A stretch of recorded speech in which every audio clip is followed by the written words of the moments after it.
Hanya dengan Rp15.000 per bulan, Anda telah turut berpartisipasi dalam menyebarkan dakwah bersama Tarbiyah Sunnah. Barakallahu fikum. Assalamualaikum warahmatullahi wabarakatuh. Innal hamdalillah hamdan katsiran thayyiban mubarakan fihi kama yuhibbu rabbuna wa yardah.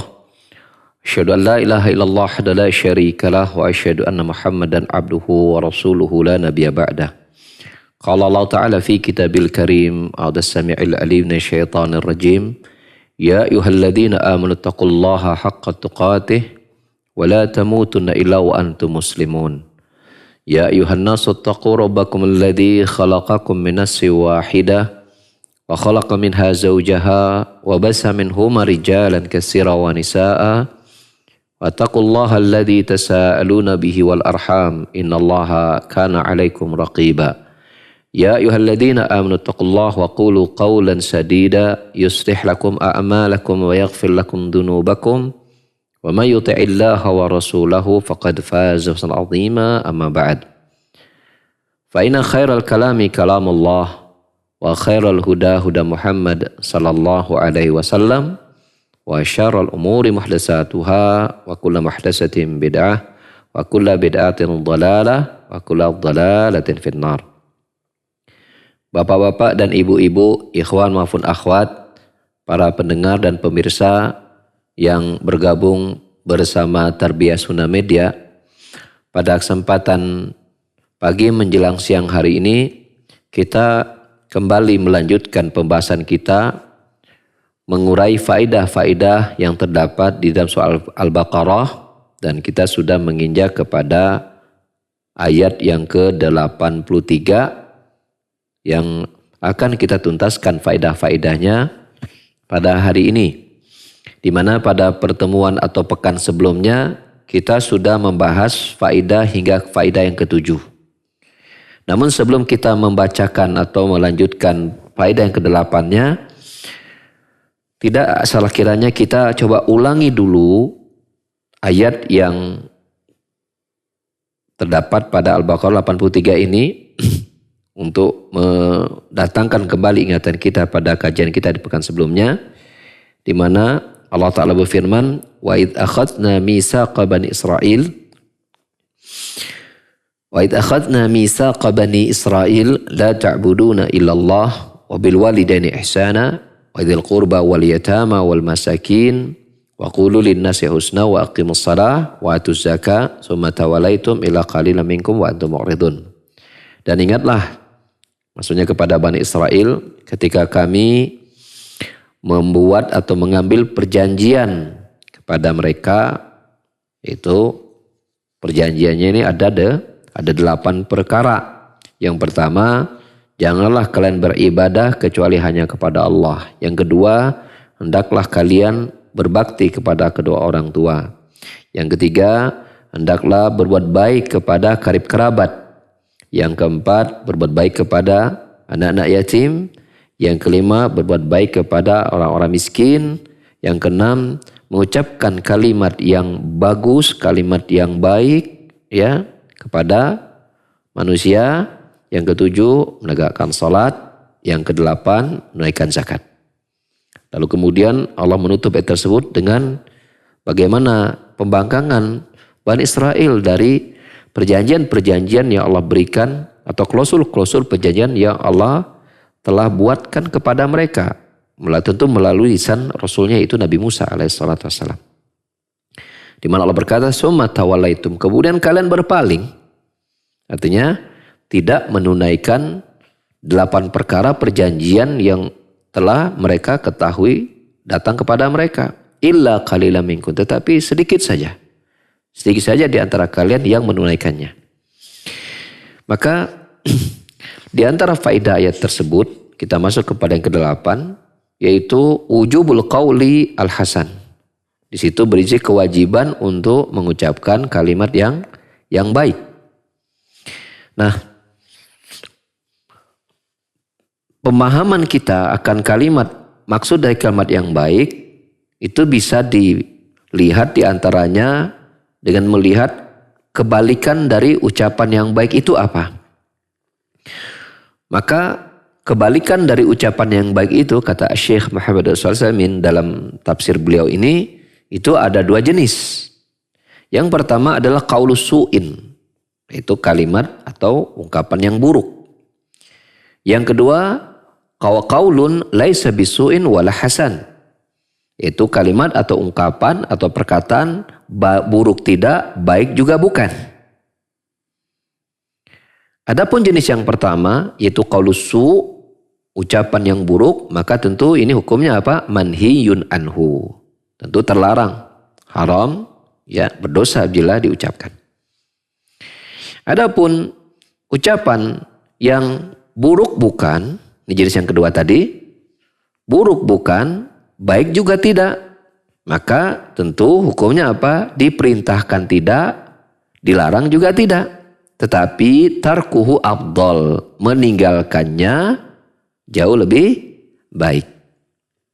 Apa dalilnya?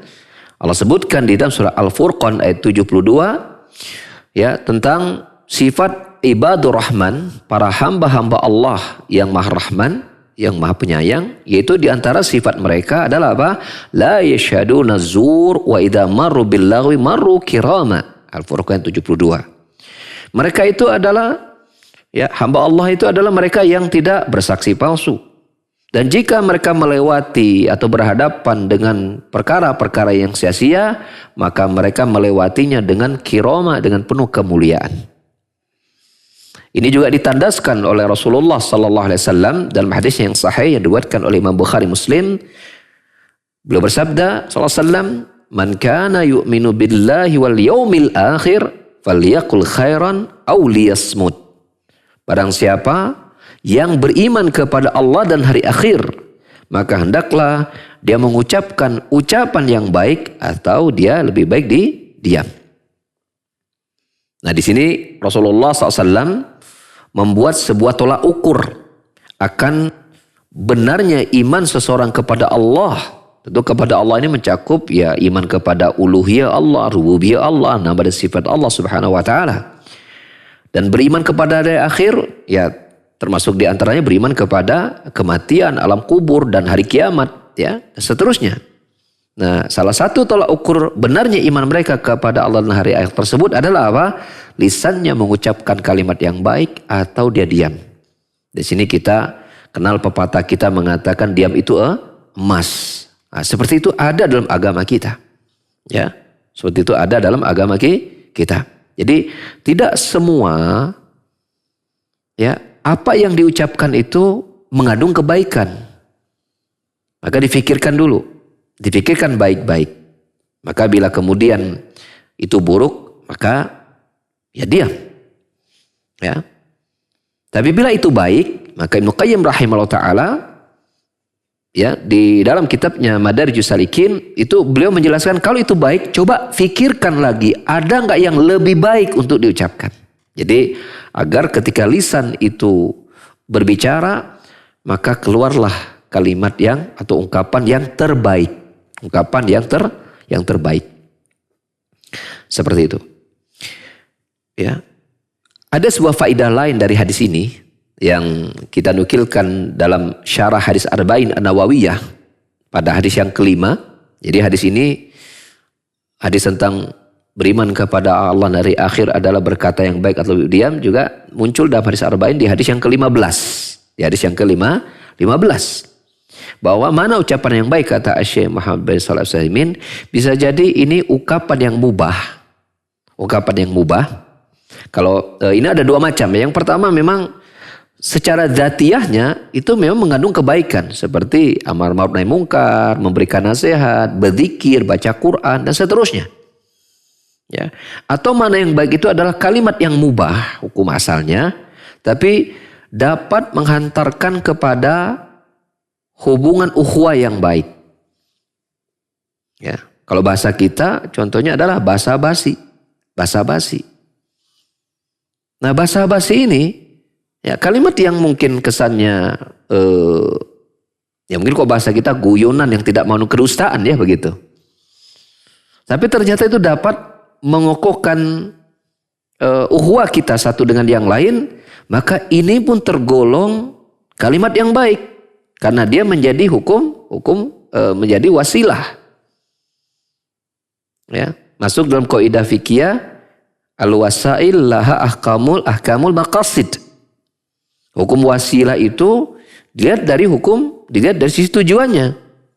Ketika tujuan kita untuk membangun ukhuwah, lalu kemudian wasilahnya adalah kita di situ bersenda gurau yang tidak berlebihan, yang tidak mengandung kedustaan, maka itu pun dinilai berpahala di sisi Allah Subhanahu wa taala.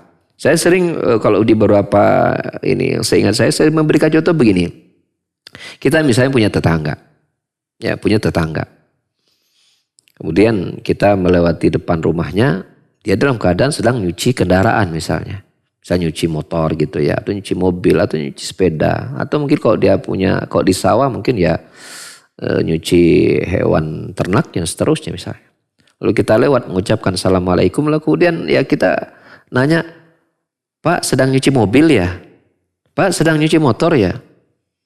Padahal kita sudah tahu gitu kan, dia memang sedang nyuci kendaraannya gitu. Itu kan basa-basi sebenarnya. Tetapi itu perkara yang termasuk ungkapan yang baik. Karena di kita urap seperti itu menjadi sarana kita berkomunikasi dan membuka hubungan baik.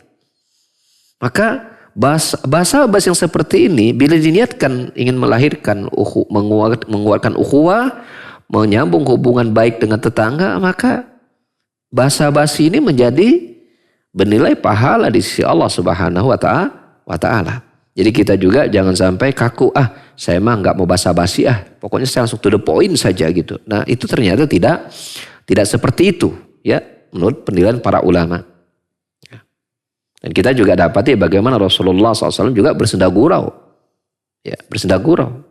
Yang tidak mengandung kedustaan dan tidak berlebihan. Dan itu dapat mengakrabkan satu dengan yang lain. Ya, nah ini juga harus menjadi tambahan ilmu buat kita, tambahan wawasan buat kita.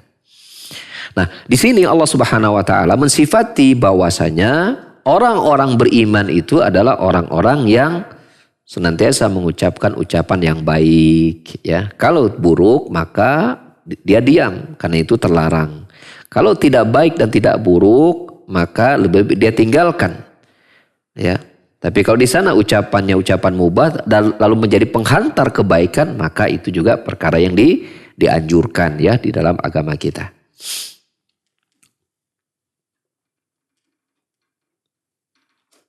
Dan rincian-rincian ucapan yang buruk itu ya banyak ya setiap keburukan yang lahir dari lisan itu termasuk perkara yang dilarang ya. Termasuk perkara yang dilarang. Ya, termasuk diantaranya bila seseorang menyibukkan diri dengan nyanyian-nyanyian yang dapat dan itu secara umum melalaikan dia dari membaca Quran dan berzikir kepada Allah Subhanahu wa taala, bahkan dapat membawanya kepada sifat kemunafikan. Ya, kita dapati misalnya seseorang bernyanyi dengan nyanyian mengandung kesedihan padahal dia sedang tidak punya masalah. Ya, padahal dia sedang tidak punya masalah.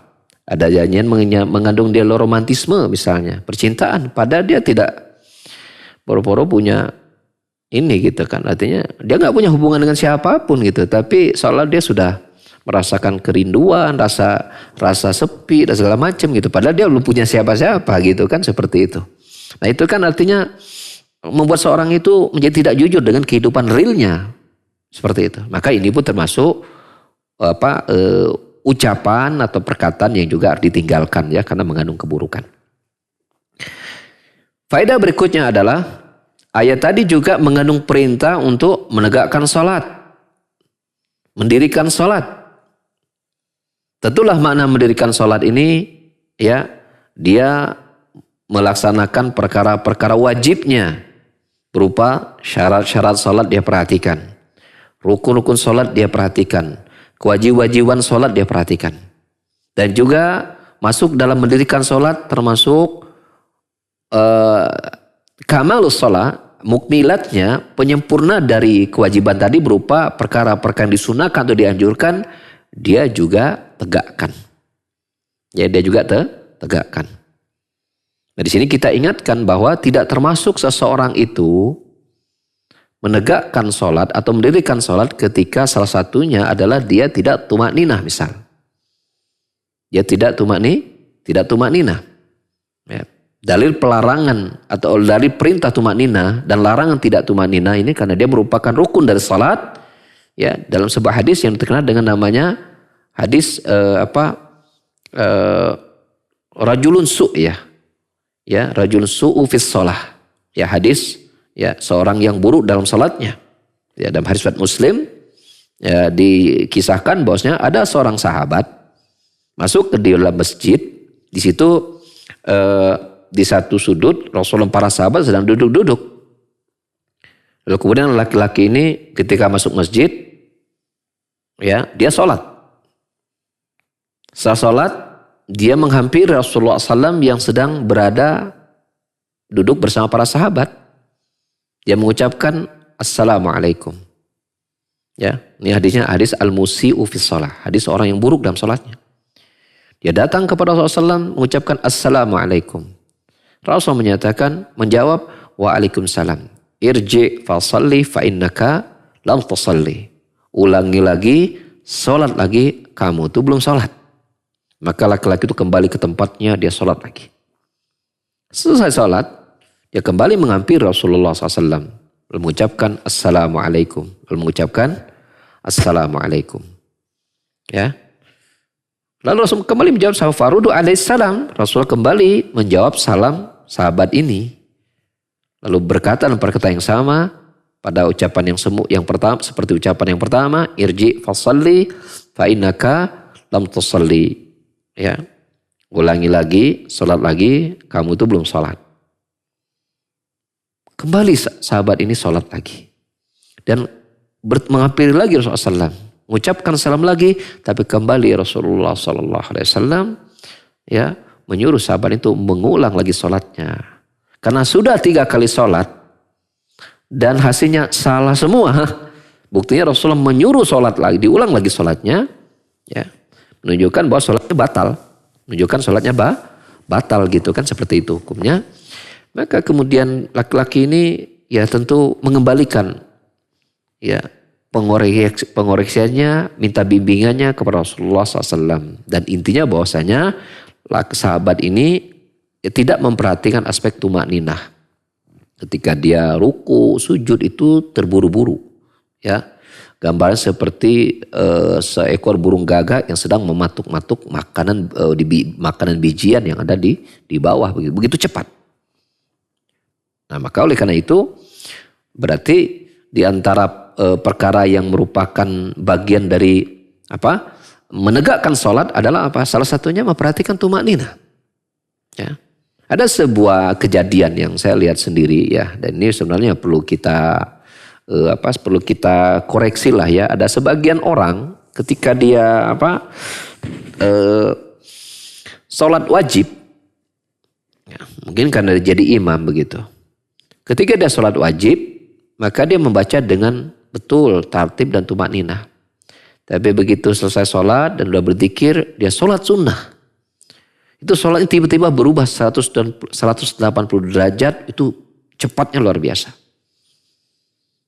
Tumakninahnya hilang. Kenapa?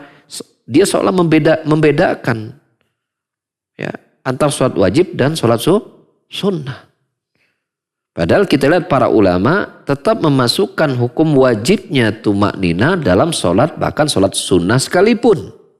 Karena apa? Zat yang disembah Allah yang sama di sholat sunnah dengan sholat wajib. Mengapa dibedakan?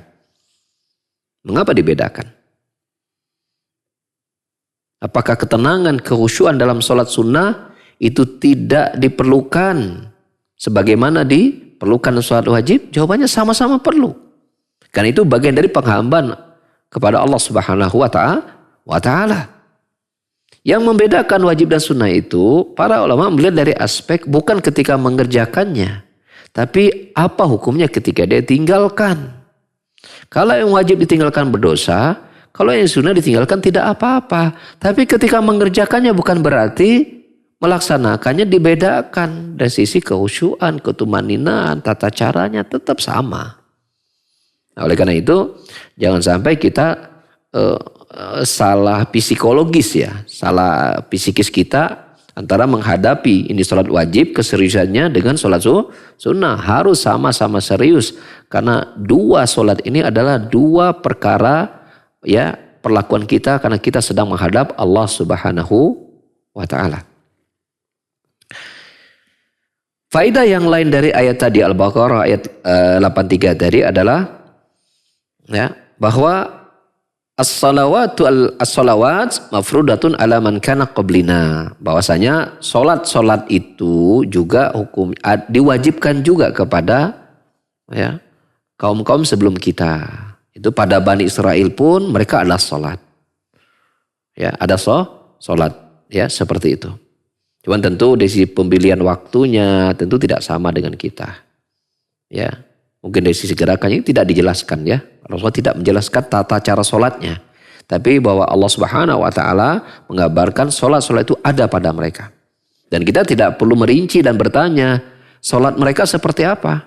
Ya ketika tidak ada penjelasan ya cukup kita yakini sholat itu diwajibkan kepada mereka. Dan tidak ada kewajiban kita untuk kepo ya gitu. Bertanya lebih dalam bagaimana sholat mereka. Enggak perlu. Karena Rasul tidak menyuruh kita untuk menanyakan hal itu. Ya, cukup kita imani bahwa sholat itu juga diwajibkan kepada mereka. Demikian juga bahwa faedah yang lain dari ayat tersebut bahwa Allah Subhanahu wa Ta'ala juga mewajibkan zakat kepada kaum-kaum sebelum kita, kepada Bani Israel pada ayat ini. Ya, itu juga diwajibkan zakat. Ya, juga diwajibkan zakat. Waktu zakat dan tunaikanlah zakat. Pada Bani Israel juga telah ada kewajiban ditunaikannya zakat. Walaupun kembali bahwasanya tentu pemilihan hartanya berbeda dengan harta yang rincian harta apa saja itu berbeda. Kemudian mungkin di sini kata Syekh Utsaimin termasuk nisab zakatnya, ya, kemudian mustahiknya dan segala yang berhak menerimanya itu tentu berbeda dengan apa yang ada dalam syariat kita, ya seperti itu. Ayat tadi juga menjelaskan bahwasanya Bani Israel, ya, sebegitu Allah Subhanahu wa Ta'ala telah menyodorkan kepada mereka perjanjian, ya, maka mereka meninggalkan atau tidak menunaikan perjanjian tersebut kecuali sedikit di antara mereka. Ini menunjukkan bahwasanya berpalingnya mereka dari perjanjian yang telah dihadapkan kepada mereka plus mereka menentang dan menolak, maka ini merupakan bentuk berpalingan yang sangat besar. Ya. Berbeda dengan seorang berpaling berarti tidak menentang. Nah ini juga, ini selain dia berbalik arah plus menentang ya perjanjian yang telah Allah datangkan kepada mereka. Nah tentulah ini menggambarkan betapa perilaku mereka Bani Israel ini, anak keturunan Israel itu banyak yang menyimpang. Lalu pada ayat berikutnya di ayat ke-84 85 dan 86 Allah Subhanahu wa Ta'ala kembali menceritakan perjanjian yang Allah telah berikan juga kepada mereka. Allah berfirman, "Wa akhadna mitsaqakum", sungguh kami telah ya membuat perjanjian kepada kalian. Ya ini kemudian Allah lalu kemudian Allah kaitkan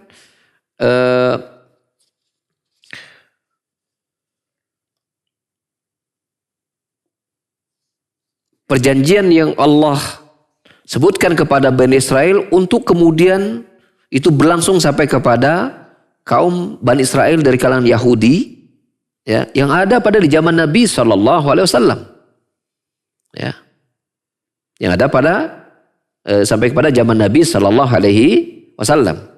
Dan kalau kita lihat sejarah Bani Israel itu kan artinya Bani Israel artinya anak-anak dari Israel. Kayak Bani Adam, anak-anak dari Nabi Adam, keturunan Nabi Adam. Bani Israel adalah keturunan Israel. Israel ini adalah Nabi Yakub. Ya, Nabi Yakub. Nabi Yakub punya anak 12. Salah satunya Nabi Yusuf. Ya, dari 12 ini ada satu yang bernama Yahuda, begitu. Yang inilah kemudian pecahan-pecahan ini mereka kita lihat, makanya ketika mereka butuh pada masa Nabi Musa sudah kita jelaskan sebelumnya, ketika mereka kehausan maka Nabi Musa memukulkan tongkatnya ke batu, memancarlah 12 mata air, karena itu 12 kabilah gitu dari anak-anak keturunan Nabi dari Israel, terus gitu kan menurun sampai kepada Nabi Musa seperti itu. Dan untuk 12 kabilah gitu.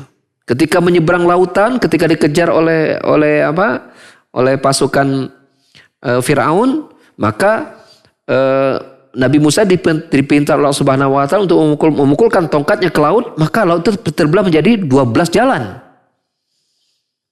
Menjadi 12 jalan. Nah, dari turunan inilah yaitu 12 kabilah ini. Ya. Mereka tinggal, akhirnya Firaun dan tentaranya itu tenggelam, ya. Dan ini kan perjalanan mereka. Ini tadinya mereka tinggal di Mesir, ya mereka kemudian Nabi Musa Allah perintah membawa Bani Israel keluarganya untuk pergi ke Palestina, meninggalkan Mesir, karena di Mesir mereka sudah dihinakan bertahun-tahun oleh ya orang-orang Mesir dari kerajaan Firaun. Ya, dan bangsanya. Ya. Karena Bani Israel ini kan dari Palestina, ya, dari Yakub tadi Palestina, kemudian akhirnya mereka pindah ke Mesir ketika masa paceklik karena Nabi Yusuf itu menjadi menteri di Mesir. Ya, maka pindahlah mereka ini 12 ini dari keturunan Yakub pindah ke Mesir, dan ketika Nabi Yusuf masih hidup maka mereka aman tinggal di Mesir, bahkan disediakan tempat khusus untuk kaum Bani Israel karena masih keluarganya Nabi Yusuf. Seiring Nabi Yusuf wafat, maka mereka mulai dikuasai oleh penduduk Mesir dan banyak kemudian dihinakan, banyak mereka kemudian dan segala macam sampai akhirnya mereka dikuasai sampai kepada masa Firaun. Nah, kemudian Firaun bermimpi bahwa dia akan diturunkan tahtanya oleh bayi, maka Firaun mengeluarkan undang-undang bahwa setiap bayi laki-laki yang lahir dari Bani Israel itu harus dibunuh. Gitu. Maka setiap wanita yang hamil dari Bani Israel itu diperiksa satu-satu, didata. Kalau kemudian sekian lahirnya laki-laki maka dibunuh. Kalau perempuan dibiarkan hidup. Tapi untuk Nabi Musa, nah itu kan dari Bani Israel, maka Allah wahyukan kepada ibunya untuk menghanyutkan itu ke Sungai Nil. Karena ternyata kerajaan Firaun itu di bawahnya adalah Sungai Nil kan. Sampai akhirnya sampai kepada istrinya Firaun dan mengambilnya sebagai anak dan tumbuh besar di bawah kerajaan Firaun. Dan ternyata ibunya juga yang akhirnya menyusukan Nabi Musa dalam keadaan dilindungi. Bukan saja kemudian menyusukan sendiri, tapi juga dalam keadaan dilindungi oleh raja. Besarlah Nabi Musa di situ. Dan akhirnya Nabi Musa akhirnya menjadi nabi. Ya, kemudian pada saat itu Allah takdirkan dia harus pindah dulu ke sebuah tempat yang jauh dari kerajaan Firaun, yang akhirnya setelah dia menikah dan dia kembali lagi ke kerajaan Firaun dan berdakwah di Mesir di situ. Nah, kemudian terjadilah pergolakan segala macam Bani Israel dengan Firaun dan tentaranya, akhirnya mereka karena Nabi Firaun udah kesal dengan Musa dan Bani Israel, akhirnya akan dibinasakan, maka Allah perintahkan untuk membawa Bani Israel itu pulang ke Palestina. Cuman mentok itu sampai ke laut. Nah, itu kan Nabi Musa Allah perintahkan membelah lautan dan itu jadi 12 kabilah itu. Ketika Firaun mati segala macam, mereka terus ke Palestina kan, seterusnya sampai ke di sinilah kemudian keturunan dari itu berkembang, ya segala macam seperti itu. Dan di antara ininya ada, ya akhirnya singkat cerita mereka ada yang sampai ke Madinah. Dan Allah ceritakan tentang Bani Israel cukup banyak di dalam Al-Quran Karim, tentang kaum Yahudi dan seterusnya. Dan salah satu kemudian yang Allah ceritakan kepada Nabi kita Muhammad SAW dalam Al-Quran, dan itu menjadi berita besar juga buat kita sebagai umatnya, adalah bagaimana Allah Subhanahu wa taala mengambil perjanjian kepada kalian. Ya, mengambil perjanjian kepada kalian. Ya. Allah ingatkan tentang Bani Israel dan kaum Yahudi yang ada di Madinah. Bahwa Allah juga telah mengambil perjanjian kepada kalian. Janganlah kalian menumpahkan darah sebagian kalian dan sebagian yang lain. Dan kalian melakukan pembunuhan kepada sebagian mereka sebagian yang lain. Ini terjadi beberapa saat sebelum Nabi Muhammad SAW diutus menjadi Nabi dan kemudian berhijrah ke Madinah. Bahwa kaum Yahudi yang ada di Madinah sudah terbiasa. Mereka membunuh sebagian mereka dan sebagian yang lain, ya, dan mengusir sebagian mereka dan sebagian yang lain, maka Allah larang mereka untuk janganlah kalian mengusir sebagian kalian dan sebagian yang lain. Ya. Kemudian kalian mengikrarkannya sementara kalian mempersaksikannya. Ya. Namun larangan itu mereka langgar. Mereka malah tetap membunuh sebagian mereka sebagian yang lain. Mereka mengusir sebagian mereka sebagian yang lain. Dalam keadaan mereka ingin menguasai sebagian mereka sebagian yang lain, maka saling tolong menolong dalam perkara tersebut, dan ini merupakan perkara dosa dan permusuhan. Namun anehnya, ketika sebagian mereka itu datang kepada sebagian yang lain yang menguasai mereka tadi, datang sebagai tawanan, maka tiba-tiba iman mereka muncul. Mereka akan tebus status saudara mereka dari kalangan Yahudi itu sebagai tawanan untuk kemudian menjadi orang merdeka. Tapi ketika mereka saling membunuh dan mereka usir sebagian mereka dan sebagian yang lain. Padahal mengusir saudaranya dan saudara yang lain itu Allah haramkan juga kepada mereka. Dan mengusir mereka itu lebih besar hukumnya dari sekedar apa? Dari sekedar kemudian menebus. Ya. Kalau dari tawanan diubah menjadi merdeka. Ya, ini perkara artinya membiarkan mereka sebagai tawanan ini buruk, maka membebaskannya menjadi baik. Ya. Tetapi mengusir mereka dari tempat tinggal mereka ini lebih buruk. Maka disitulah kemudian Allah mengatakan, bagaimana kok kalian afatu'minu bi ba'dil kitab wa takfuruna fi ba'd? Bagaimana kok kalian bisa beriman kepada sebagian kitab dan kufur kepada sebagian yang lain? Seperti tadi, membebaskan budak hamba saya, menjadikan dia orang merdeka, ini bagian dari keimanan yang diajarkan kepada Bani Israel. Tapi ya, membunuh ini kan dilarang. Mengusir saudara sebagian yang lain juga dilarang. Itu kenapa mereka lakukan? Maka Allah mengatakan, bagaimana kok kalian bisa beriman kepada sebagian isi kandungan kitab dari Taurat, tapi kufur kepada sebagian yang lain. Dan tidak ada balasan ya untuk kalian dari perbuatan yang tersebut kecuali kehinaan di dunia, dan kelak pada hari kiamat yuraduna ila asyadil adab, kalian akan dikembalikan kepada adab yang lebih pedih. Ya, waballahu bighafilin amma ta'malun, dan Allah tidak lalai terhadap apa yang kalian amalkan. Mereka itulah ulaika ladzina syarul hayata dunya bil akhirah. Mereka itulah orang-orang yang membeli kehidupan dunia dengan akhirat dan tidak dikurangi untuk mereka adab di hari kiamat, ya, dan mereka juga tidak mendapatkan pertolongan. Ini 3 ayat ya yang Syekh Utsaimin satukan dalam satu konteks, yaitu Al-Baqarah 84, 85 dan 86. Ya. Yang di situ tentu berisi beberapa faedah dan insya Allah bisa kita tuntaskan faedah itu pada kajian kita pada saat ini. Ya. Di antaranya bahwasanya Bani Israel yang Allah Subhanahu wa taala ya telah buat juga perjanjian mereka, ya, kalau 8 perkara yang sudah kita jelaskan, kemudian Allah sebutkan lagi perjanjian yang Allah berikan kepada mereka adalah apa? Larangan dari Allah Subhanahu wa taala kepada mereka untuk apa? Ya, saling membunuh satu dengan yang lain. Yang kedua, mengusir satu yang lain kepada yang lain. Ya, Allah telah membuat perjanjian itu kepada mereka. Ini sebelum Rasulullah datang itu sudah ada perjanjian itu kepada mereka. Maka ketika Rasulullah diutus, Bani Israel kaum Yahudi masih ada di Madinah, maka dibacakan lagi oleh Allah Subhanahu wa taala melalui lisan Rasulnya Muhammad sallallahu alaihi wasallam. Jadi seolah-olah bahwasanya orang-orang Yahudi ini akan selalu diingatkan oleh Allah Subhanahu wa taala kepada kaum muslimin, dan kita tahu bahwasanya kaum Yahudi ini kaum yang akan terus ada sampai hari kiamat, tidak akan musnah. Ya. Dalam hadis, dalam banyak riwayat kita dapat di antara tanda hari kiamat nanti kaum muslimin akan memerangi Dajjal, dan Dajjal menjadi pengikutnya adalah bangsa Yahudi. Maka kaum Yahudi itu akan selalu ada. Dikisahkan bahwasanya kaum Yahudi dibantai besar-besaran, jutaan mereka dibunuh oleh Hitler. Pada tahun berapa itu? 30 ya. 40-an, 1940. Jadi sekitar 50 tahun yang lalu. Atau 60 tahun yang lalu. Itu jutaan mereka itu dibantai oleh Hitler. Bahkan itu tuh di Eropa itu dibersihkan habis semua. Dikejar kemana-mana itu. Tapi lihat, belum 100 tahun, baru 60 tahun. Sekarang Yahudi sudah menguasai hampir perekonomian dunia. Wall Street dipegang oleh Yahudi. Teknologi, belum 100 tahun. Kita merdeka udah berapa tahun? 40, 45 berarti 49. 40 berapa sekarang? 5 lebih ya.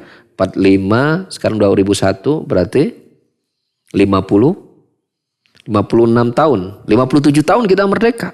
Hampir seperti masa lamanya Yahudi dibantai oleh Hitler. Merdekanya kita itu. 76, 45, 76 tahun bahkan sudah lebih. Afannya 76 tahun. Kita merdeka. Bangsa kita ya masih kondisinya ya Masya Allah. Perekonomian kita ya teknologi kita masih jauh di bawah. Masih banyak ya merek-merek impor yang menguasai perdagangan negeri kita. Kan begitu. Yahudi tidak. Lihatlah bagaimana ya Allah jadikan memang menakdirkan mereka sebagai bangsa yang kuat. Bangsa yang tough. Bangsa yang kokoh. Bangsa yang tahan banting. Dan mereka berkibar lagi sekarang. Maka Allah selalu ingatkan. Di masa Nabi Muhammad Allah ingatkan Yahudi. Dan Rasulullah SAW juga ingatkan bahwa nanti kaum muslimin di hari kiamat tandanya juga akan memerangi raja bersama Yahudi sebagai pengikut mereka. Jadi mereka termasuk bangsa selalu ada sampai hari kiamat. Maka pantas kemudian di awal surah Al-Baqarah itu berisi tentang Bani Israel, Yahudi, bangsa Bani Israel, Yahudi. Bagaimana perilaku-perilaku mereka yang maka Allah menyebutkan afatat mauna ayyumin lakum wa qad kana fariqum minhum yasma'una kalamal summa yuharrifuna min ba'di ma aqalu. Apakah engkau Muhammad dan orang mukmin menginginkan bangsa Yahudi di Madinah yang jumlahnya masih minoritas pada saat itu, menginginkan mereka beriman? Padahal nenek moyang mereka telah datang kepada mereka para nabi rasul. Mereka ganti isi-isi kitab mereka. Ya Taurat mereka ganti dengan utusan mereka. Bahkan mereka bunuh para nabi rasul yang Allah utus kepada mereka. Adakah kaum yang lebih dahsyat pembangkangannya daripada kaum Yahudi? Maka bagaimana engkau menginginkan mereka beriman? Gitu. Sulit untuk mereka itu beriman. Inilah karakter mereka. Maka diingatkan oleh Allah Subhanahu wa taala tentang surah Al-Baqarah. Dan bagaimana nanti karakter-karakter mereka itu juga akan diadopsi oleh kaum mukminin. Karena secara umum Rasulullah SAW dalam hadis riwayat Imam Ahmad juga Tirmidzi bersabda, la tattabi'anna sunana man kana qablakum shibran bi shibrin wa dhiran aw dhira'in hatta law dakhalu jurran la dakhaltumuha. Qulna yahud an-nasar qala faman. Kalian kata Rasulullah kepada umat beliau, pada kaum muslimin akan mengikuti ya sejengkal demi sejengkal orang-orang sebelum kalian, sahasta demi sahasta. Sampai mereka ketika mereka memasuki lubang biawak sekalipun kalian akan mengikutnya pula. Maka kami kata para sahabat bertanya Rasulullah apakah itu Yahudi Nasrani? Rasul mengatakan iya, siapa lagi bukan mereka. Maka Allah banyak ceritakan tentang perilaku-perilaku kaum Yahudi lebih banyak daripada kaum Nasrani. Untuk apa? Kaum muslimin waspada dari sifat-sifat buruk mereka yang nanti itu akan banyak diadopsi, diikuti, diimitasi, diduplikati oleh kaum muslimin. Agar kaum muslimin belajar ya untuk menghindari keburukan dengan berita-berita yang Allah berikan kepada mereka agar dihindari. Ya, di antara perilaku yang sudah kita sebutkan, mereka mengganti ayat dengan ya Al-Quran, mengganti ayat Allah dengan ucapan mereka sendiri. Maka akan ada di antara kaum muslimin yang mereka akan apa? Mengatakan bahwa ini dari Allah padahal bukan. Bila itu dilakukan oleh ulama-ulama ya, ulama-ulama Yahudi, maka akan ada tokoh-tokoh agama pun mengatasnamakan Islam ya, padahal itu bukan dari Islam, mengatakan itu dari Islam. Akan ada dari kalangan kaum muslimin. Akan seperti itu. Diingatkan oleh Allah Subhanahu wa taala melalui surah Al-Baqarah ini. Di antara kaum Yahudi ada orang-orang awamnya yang taklid buta kepada ulama-ulama mereka. Yang hanya melihat kebenaran berdasarkan persangkaan mereka. Hanya berpantun. Itu pun akan ada pada umat Islam. Yang mereka begitu mengikuti membabi buta pada ya orang-orang yang mereka ikuti padahal bukan dengan ilmu, ya, tapi dengan persangkaan-persangkaan saja. Itu pun terjadi dan menimpa kaum muslimin. Demikian juga ketika Allah Subhanahu wa taala melarang kaum Yahudi untuk membunuh satu dengan mereka, mengusir satu mereka dengan sebagian yang lain, ini juga mereka langgar. Dan itu juga akan terjadi pada kaum muslimin. Yang mereka juga akan saling membunuh satu dengan yang lain. Dan akan mengusir satu dengan yang lain. Itu akan diikuti oleh kaum muslimin.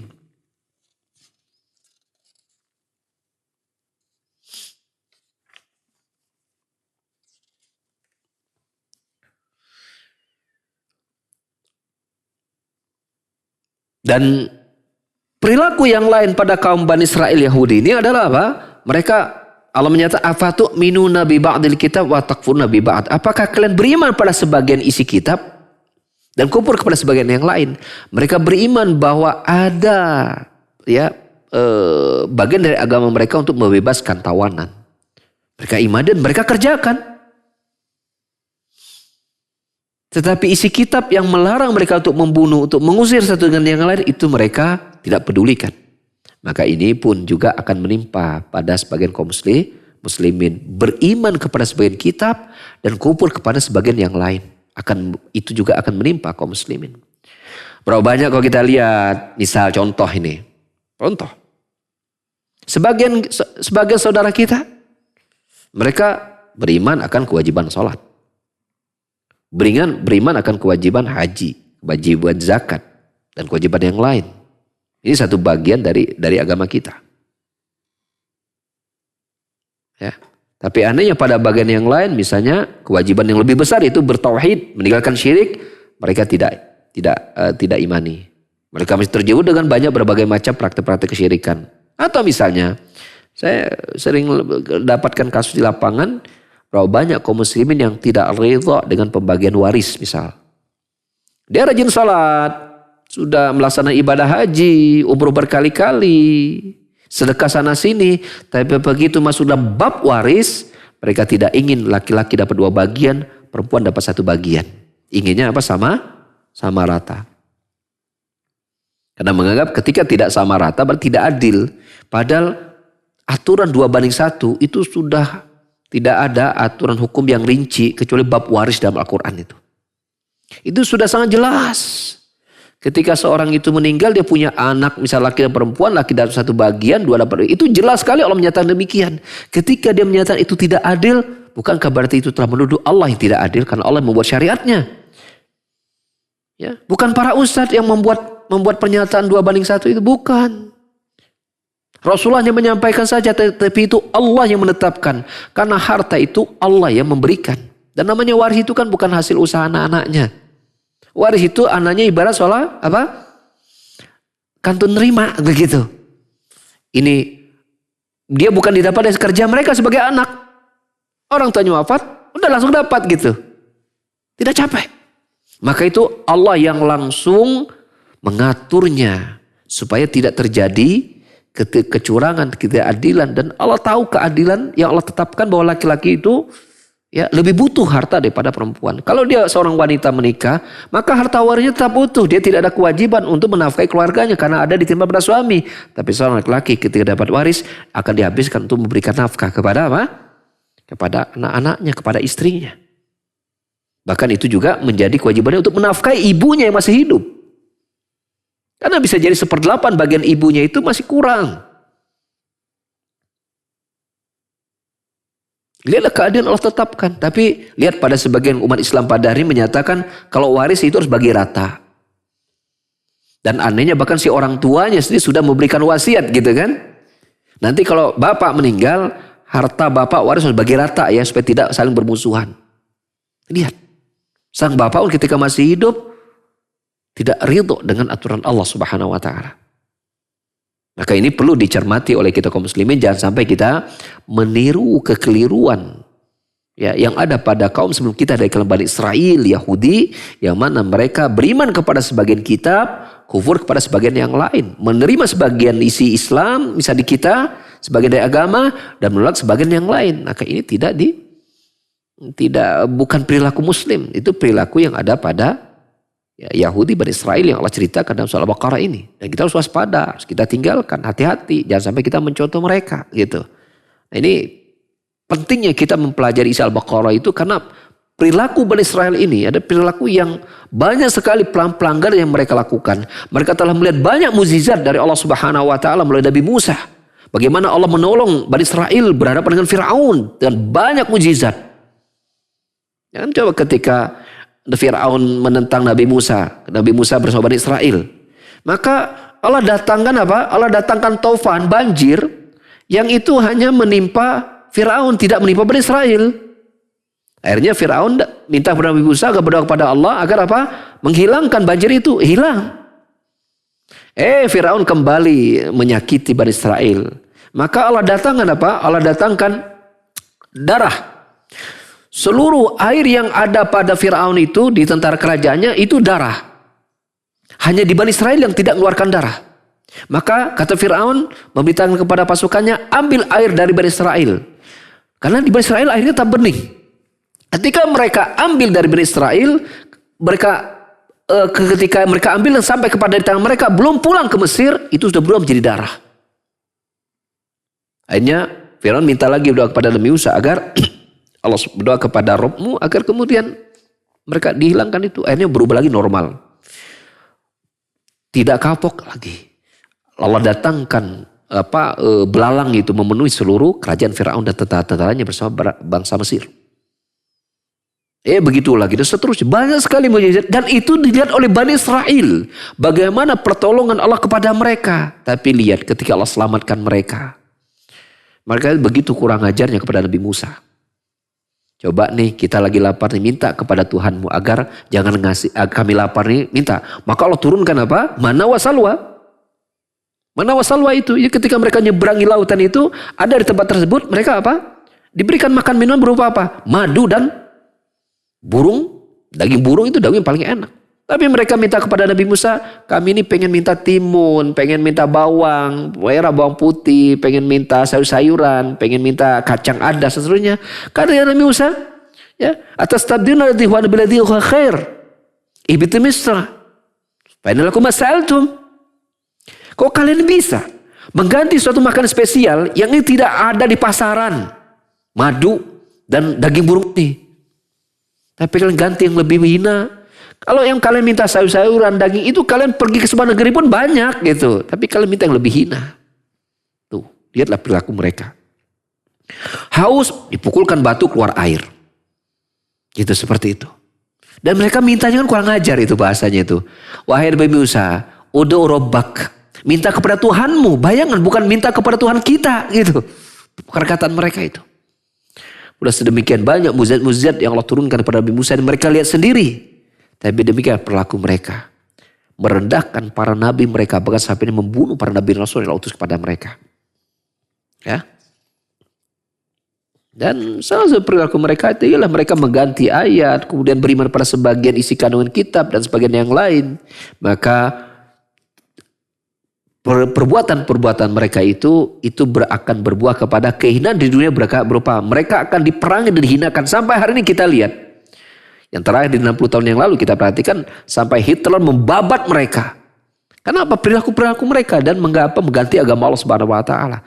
Di berjutaan mereka diberanguskan oleh Hitler. Itu sampai kepada masa kita di hari ini beritanya gitu. Perjalanan kepada besar seperti itu.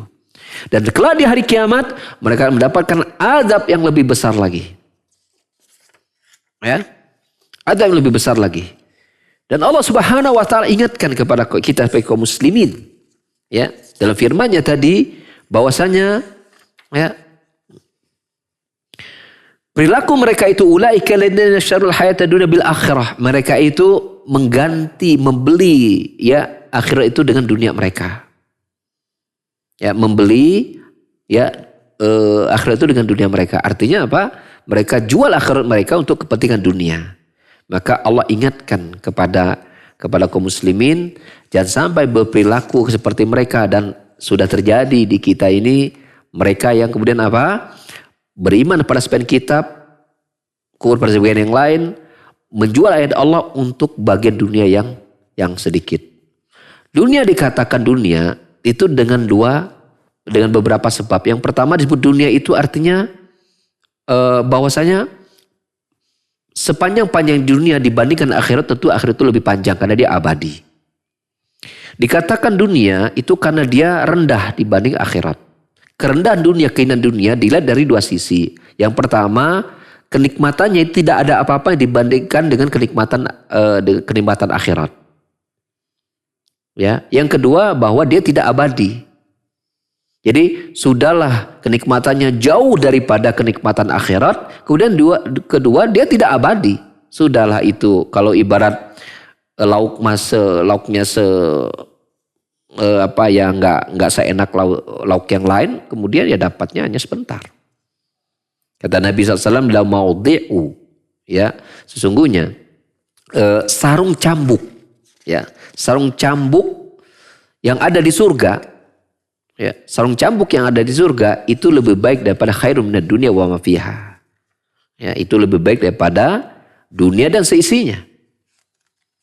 Sarungnya saja itu lebih baik kepada dunia dan seisinya, apalagi cambuknya, ya. Lan maudi'us sautin fil jannah khairun minad dunya wa ma fiha. Ya, sungguh kata Nabi SAW, sarung cambuk di surga itu lebih baik daripada dunia dan seisinya. Baru sarungnya. Jadi bagaimana Islam melalui ayat dan hadis itu menggambarkan tentang disebut dunia itu memang karena pertama ya dia sebentar dibanding akhirat. Karena akhirat abadi. Kedua, dikatakan dunia karena dia lebih hina daripada surga. Ya. Wong sarung cambuk saja itu lebih baik, yang dari surga itu lebih baik daripada dunia dan seisinya. Ya. Dan di akhir ayat ini Allah mengatakan bahwa mereka kelak akan mendapatkan azab. Bani Israel tadi yang mereka membangkang, fala yukhafu anhum adzab wa hum wala hum yunsarun, dan mereka tidak akan diringankan azabnya. Dan mari kita lihat para penghuni neraka itu, ya, ketika mereka masuk neraka, apakah mereka masuk neraka itu minta keringanan? Jawabannya iya. Tapi uniknya kita perhatikan, mereka itu hanya minta agar Allah Subhanahu wa taala minta diringankan 1 hari saja. Yauman. Ya, wa qala alladziina fin nari li khazanati jahannam ud'u rabbakum yukhaffif 'anna yawman minal 'adzab. Ya, surat Ghafir atau surat Mu'min ayat 49-50. Allah menceritakan perkataan para penghuni neraka. Mereka datang kepada para penjaga-penjaga neraka jahanam dari kalangan para malaikat. Ya. Mereka berkata, "Ud'u rabbakum."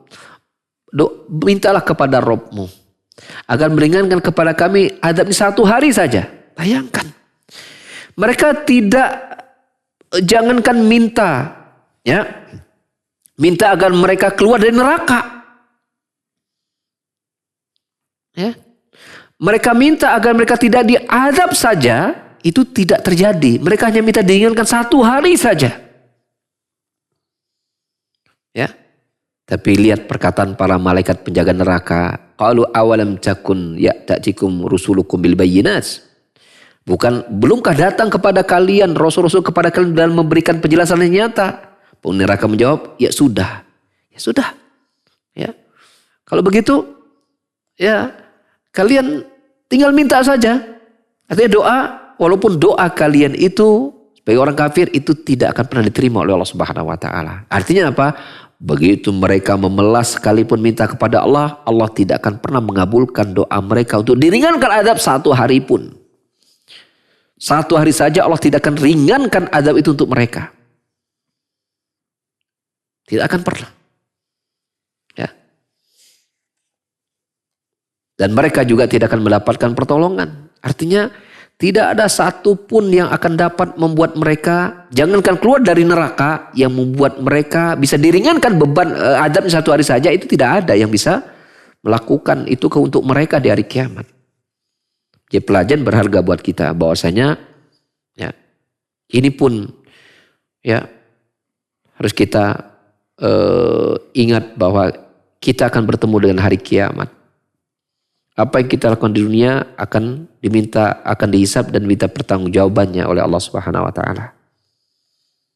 Ya. Dan tidaklah seseorang itu kemudian Allah selamatkan dia dari azab. Kecuali ketika di dunia dia beramal soleh. Ketika di dunia dia tunduk kepada Allah Subhanahu wa taala. Ketika dia di dunia dia jalankan semua aturan syariat. Ya, dia beriman kepada para rasul seluruhnya. Tidak dia pisahkan mana ini bagian agama, suatu bagian dengan mana bagian yang lain, tidak. Dia imani seluruhnya. Dia amalkan dengan sekuat mungkin dari apa-apa yang datang kepada dia berupa ilmu tentang agama tersebut. Ya, seperti itu. Dia berusaha untuk tidak berdusta atas nama agama. Ya, dia harus berusaha untuk melaksanakan semua apa-apa yang Allah janjikan kepada mereka. Tadi perjanjian kepada Israel itu juga terjadi pada kita. Menegakkan salat, menunaikan zakat, berbuat baik kepada orang tua, ya, menyambung hubungan silaturahim, menyantuni anak yatim, ya, menolong manusia, mengucap perkataan yang baik.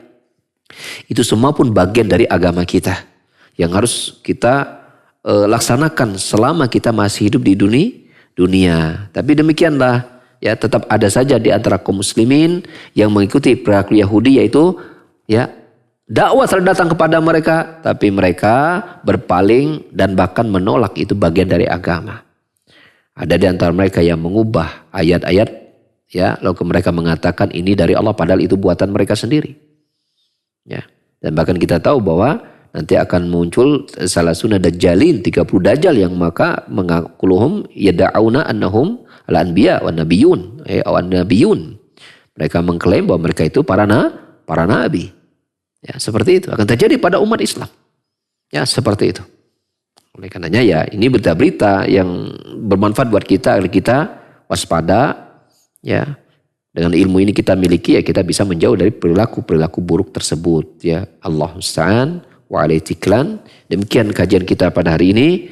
Kita sudah alhamdulillah sudah bisa menyelesaikan Al-Baqarah bahkan sampai ke ayat yang ke-80, ya 86. Ya insyaallah pada waktu akan datang kita akan lanjut kepada tafsir Al-Baqarah ayat 87 88 ya insyaallah taala.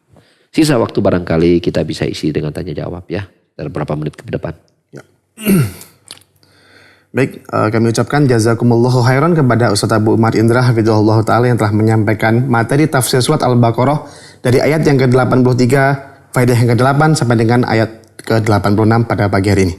Baik, bagi para jamaah sekalian yang ingin bertanya, baik para pendengar Radio Tarbiyah Sunnah dimanapun Anda berada, dan juga para pemirsa Tarbiyah Sunnah Channel di YouTube, Instagram maupun di Facebook, silakan bagi yang akan menelpon di line telepon 022 8686 2637, WA atau SMS di nomor 0811 227 1476. Sekali lagi untuk telepon di 022 8686 2637, untuk WA atau SMS di nomor 0811 227 1476. Baik, pertanyaan pertama mungkin kita angkat dari Instagram, Ustadz, ya. Tadi berkaitan dengan sejengkal demi sejengkal, sehasta demi sehasta kaum muslimin akan mengikuti Yahudi atau Nasara. Dan ini ada pertanyaan dari Instagram, apakah benar apabila seorang muslim yang punya rumah megah dan mobil mewah masuk golongan orang yang mengikuti Yahudi dan Nasara, Ustadz? Tafadhal, Ustadz. Iya. Baik. Ada sebuah hadis Nabi sallallahu alaihi wasallam tentang pertanyaan seorang sahabat. Ini cerita dalam hadis riwayat Muslim, ya. Ini disebut dengan hadis Jibril, ya. Hadis Jibril ini bukan afan. Jadi Jibril datang kepada Rasulullah SAW dalam wujud manusia. Ya, saat itu Rasulullah sedang berada di tengah-tengah sahabatnya. Yang para sahabat awal-awal datang itu tidak mengetahui itu ada malaikat Jibril karena wujudnya bukan wujud yang asli. Bahkan sebagian menyebutkan itu milik seorang sahabat nama Dia Al-Kalbi. Gitu kan, seperti itu. Yaitu kasep memang sahabat ini. Gitu. Bertanya malaikat Jibril kepada Rasulullah SAW, akhbirni anis sa'ah. Ceritakan kepada aku tentang hari kiamat. Rasul menjawab, mal mas'ulu anha bi'alam minas sa'il. Yang ditanya sama-sama tidak tahu dengan yang bertanya. Artinya Rasulullah tidak tahu, malaikat Jibril juga tidak tahu. Kemudian malaikat Jibril berpindah kepada pertanyaan kedua, pertanyaan selanjutnya, fa'akhbirni an amaratiha. Maka berikanlah berita kepadaku tentang tanda-tandanya. Nah, salah satu tanda, dan sini para ulama memasukkan sebagai tanda kiamat kecil. Ya, itu diantaranya bila antal amatul rabata wa antul hufatal urata la asyhad yatatawun bunyan. Yaitu bila engkau melihat ada seorang budak seorang majikan melahirkan seorang budak. Ya, melahirkan budaknya. Artinya antara robbataha, ini andal amadu robbataha, yaitu seorang budak nanti akan melahirkan majikannya. Maksudnya tafsirnya diantaranya adalah nanti ada beberapa tafsir ya. Beberapa tafsir. Data dari kiamat itu adalah mana hadis itu nanti data dari kiamat adalah nanti akan ada seorang ibu melahirkan anaknya yang nanti anaknya itu memperlakukan ibunya seperti majikan kepada pembantunya. Itu tanda hari kiamat.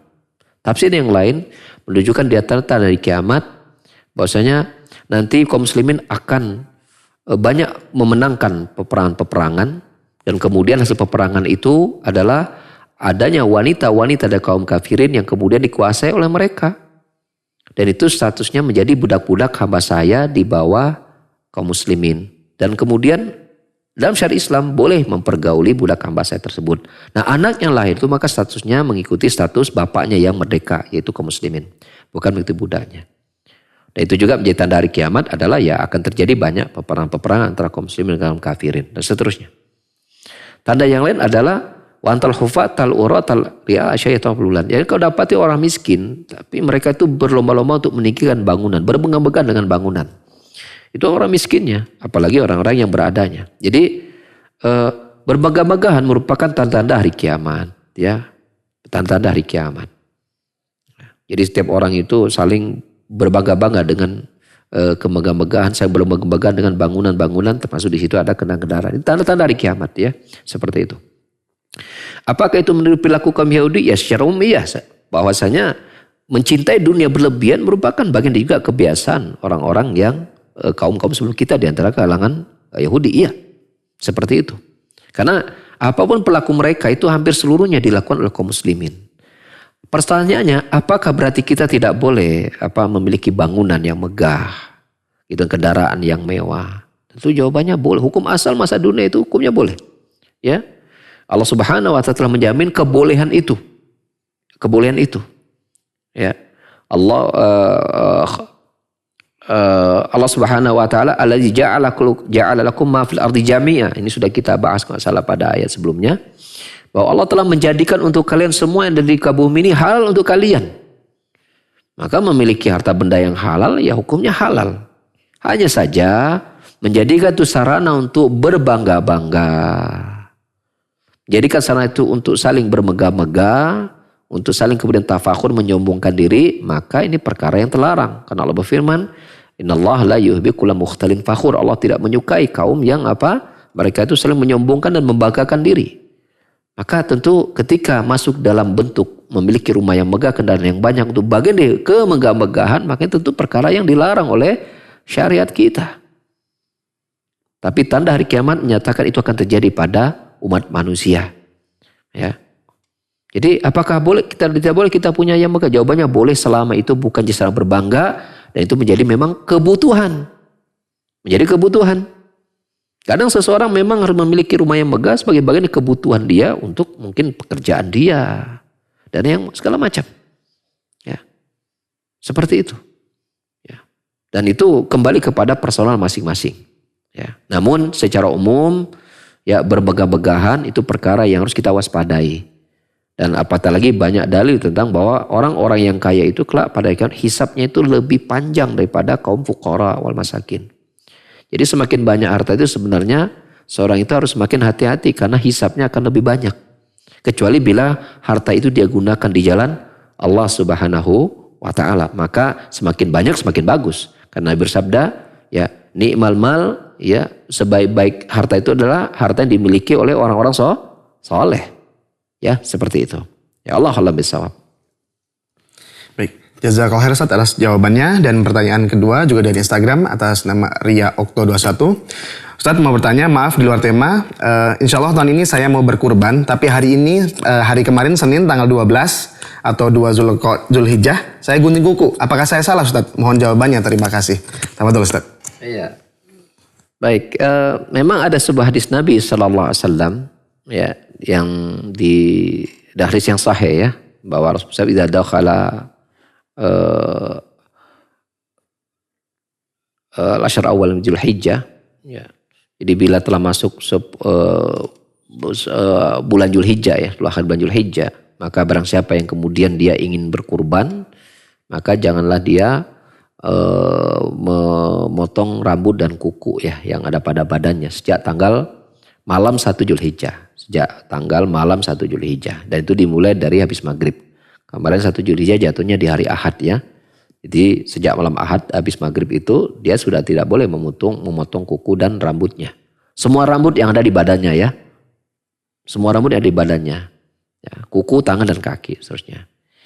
Lalu bagaimana dengan seseorang yang kemudian di hari kedua dia masih memotong rambut atau kukunya? Apakah kemudian dia membatalkan niatnya untuk berkurban? Jawabannya tidak. Ya, tidak. Ya. Dia berdosa atau tidak? Ya, kita katakan ya dia bisa berdosa karena itu bagian dari larangan. Ya, bagian dari larangan. Ya. Kemudian saya sedikit tidak tahu apakah dia termasuk dosa kecil, apa dosa besar ini saya nggak tahu.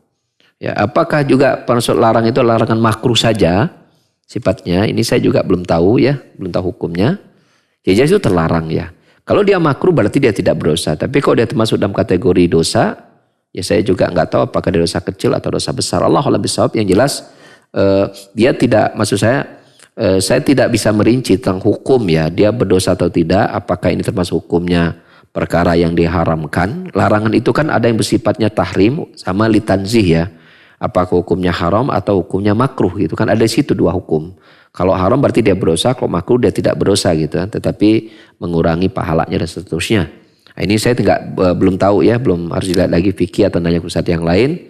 Tapi bahwasanya itu tidak menjadi sebab dia membatalkan niatnya untuk berkurban.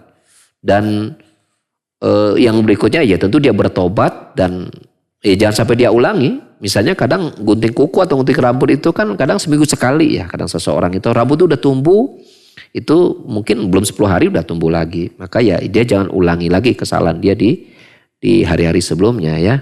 Dan dia terus melanjutkan niatnya ya, untuk tak berkurban ya, seperti itu. Allah a'lam bishawab. Ya, belum ada lagi Ustaz sepertinya dan ya, kita cukupkan gitu ya. Baik. Jazakumullahu khairan, barakallahu fikum, subhanallah, alhamdulillah, asyhadu an la ilaha illa anta, astaghfiruka wa atubu ilaik. Alhamdulillah, alamin. Assalamualaikum warahmatullahi wabarakatuh.